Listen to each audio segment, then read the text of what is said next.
Amém, queridos irmãos, chegamos à quarta-feira, quarta semana.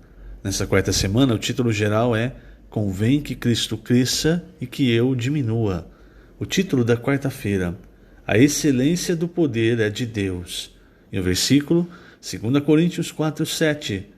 Temos, porém, este tesouro em vasos de barro, para que a excelência do poder seja de Deus e não de nós. Senhor Jesus, obrigado, Senhor, por mais um dia. E obrigado, pois, apesar de sermos vasos de barro, o Senhor nos destinou a ser vasos de bênção que contêm um tesouro grandioso dentro de si. Tudo, Senhor, é para Ti e por meio de Ti. Não podemos fazer nada por nós mesmos, de nossas opiniões, do que nós achamos correto. Nós nos humilhamos diante da Tua poderosa mão para receber e para seguir a direção do Teu Santo Espírito, a direção da Tua Palavra, a Tua Palavra que tem a cada dia nos iluminado, nos alimentado, nos mostrado a direção, o caminho para o reino. E nós Te agradecemos, Senhor, por isso e por Tua graça e misericórdia dispensadas a nós todos os dias. E por isso, Senhor, nós Te agradecemos. E também por tudo que o Senhor fez e tem feito e ainda fará em nossas vidas. Cremos em Ti, cremos na Tua Palavra, queremos Te servir, mas de uma forma adequada, de uma forma que alegre o Teu coração. Por isso, Senhor, cada vez mais, trabalha em nós e remove aquilo que não Te agrada, para que só reste aquilo que o Senhor semeou nos nossos corações, no nosso espírito. Obrigado, Senhor. Jesus é o nosso Senhor. Muito bem, o título dessa quarta-feira, A excelência do poder é de Deus. Isso, irmãos, é algo que todos nós precisamos aprender, que tudo vem de Deus. E isso é algo que precisa ser profundamente enraizado em nós, porque é muito fácil para nós querer dar as nossas opiniões, impor o nosso jeito, a nossa maneira na obra de Deus, nas coisas relacionadas à igreja.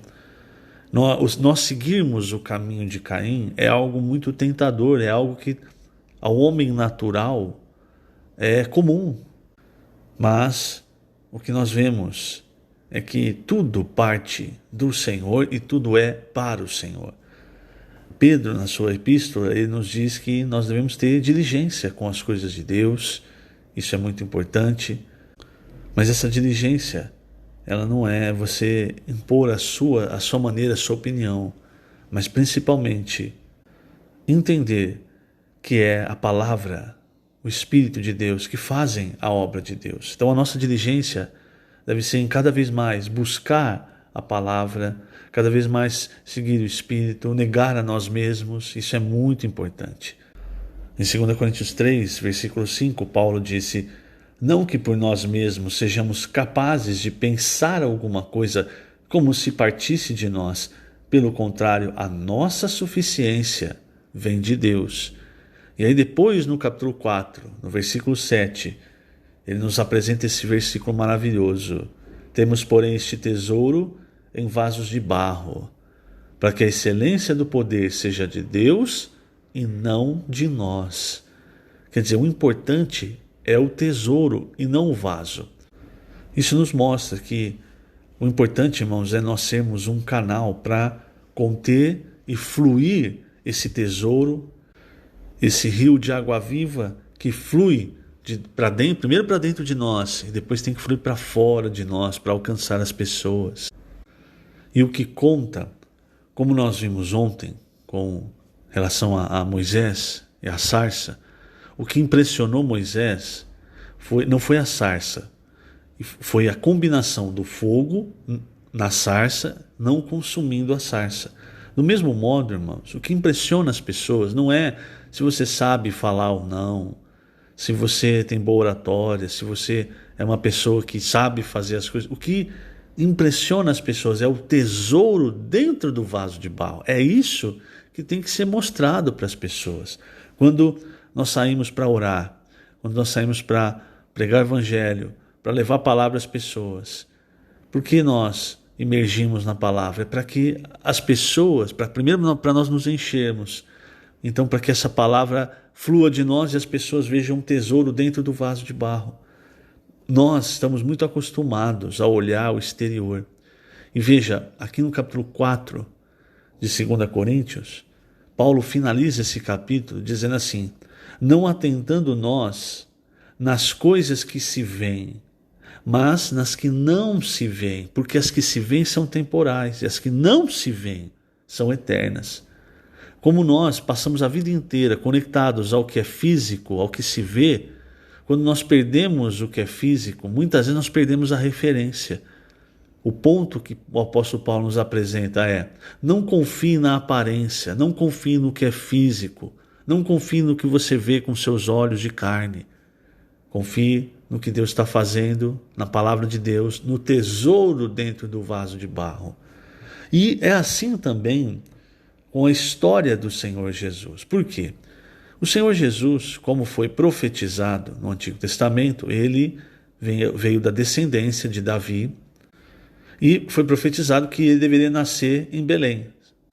E como nós vemos hoje aqui no Alimento Diário na quarta-feira, o que aconteceu? Para mostrar como nós precisamos ter cuidado, irmãos, em focar a nossa atenção no que é exterior, nas nossas opiniões sobre algo, no nosso conceito. Tem que tomar muito cuidado. Isso pode nos afastar do Senhor e do que Ele está fazendo. Então veja, o Senhor era descendente de Davi, assim como Maria, José, e Maria e José eles moravam na Galileia. Por quê? Muito provavelmente, irmãos, eles tinham uma situação financeira frágil, mas eles eram de Belém. Veja como a mão de Deus está sempre trabalhando nas circunstâncias. No capítulo 2 de Lucas, veja, foque nisso. Maria e José estavam na Galileia, eles moravam na Galileia, mas eles eram de Belém. Belém, irmãos, a Judéia, era um lugar famoso, era onde tudo acontecia. Então, se você queria, tanto é que os irmãos de Jesus, em determinado momento, falaram para ele: olha, sai daqui, vai lá para a Judéia, vai mostrar, entre aspas, ao mundo quem é você. Então, o que acontecia lá, entre aspas, virava notícia, né? Então era um lugar importante. É como se você hoje pegasse, por exemplo, a capital do estado em que você mora, essa capital seria Judéia, aí você pega uma cidadezinha pequena, uma cidade pobre, essa é a Galileia. Então Maria e José estavam na Galileia e aí vem um decreto. Veja, a mão do Senhor trabalhando. Naqueles dias foi publicado, eu vou ler Lucas capítulo 2, versículos 1 a 3. Naqueles dias foi publicado um decreto de César Augusto, convocando toda a população do império para recensear-se. O primeiro recenseamento, foi feito quando Quirino era governador da Síria.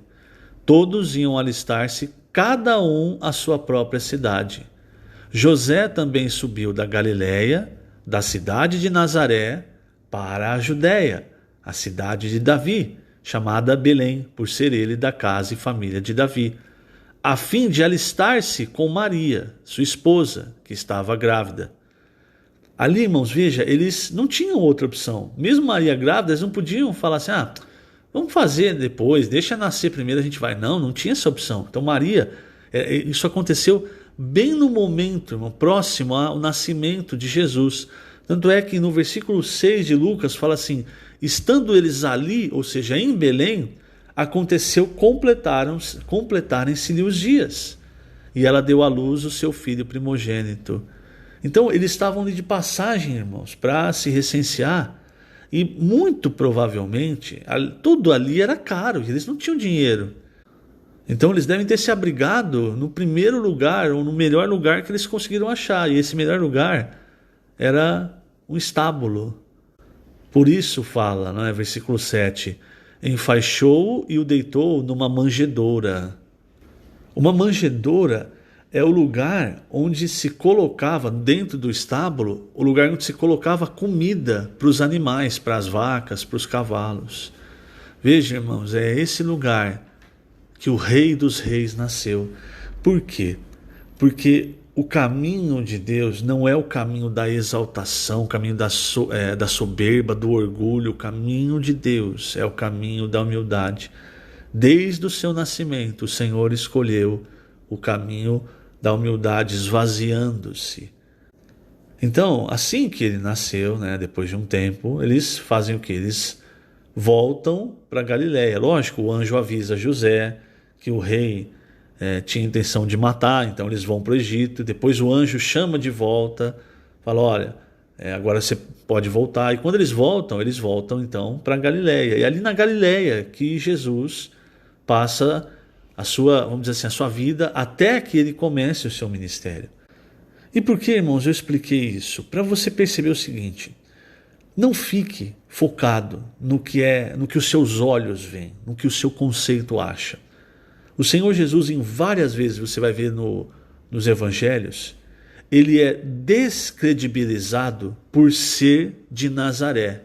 Várias vezes se fala a frase que o próprio Natanael falou para Filipe, quando Filipe chamou Natanael. Então, em João 1,45, Filipe encontrou Natanael e disse: achamos aquele de quem Moisés escreveu na lei e a quem se referiram os profetas. Aí ele fala assim: Jesus, o Nazareno, filho de José. E aí vem a pergunta de quem só estava olhando no que era físico, não é? Ele diz assim: de Nazaré pode sair alguma coisa boa? E aí Filipe, de maneira sábia, responde: vem e vê.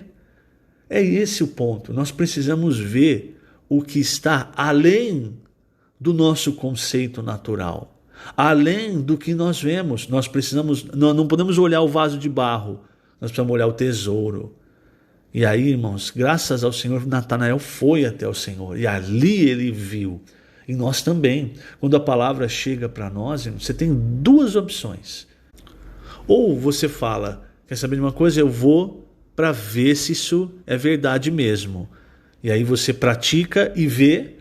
Ou você já nega e fala assim: não, isso aí não está com cara de que é coisa de Deus, não. Eu não vou nem...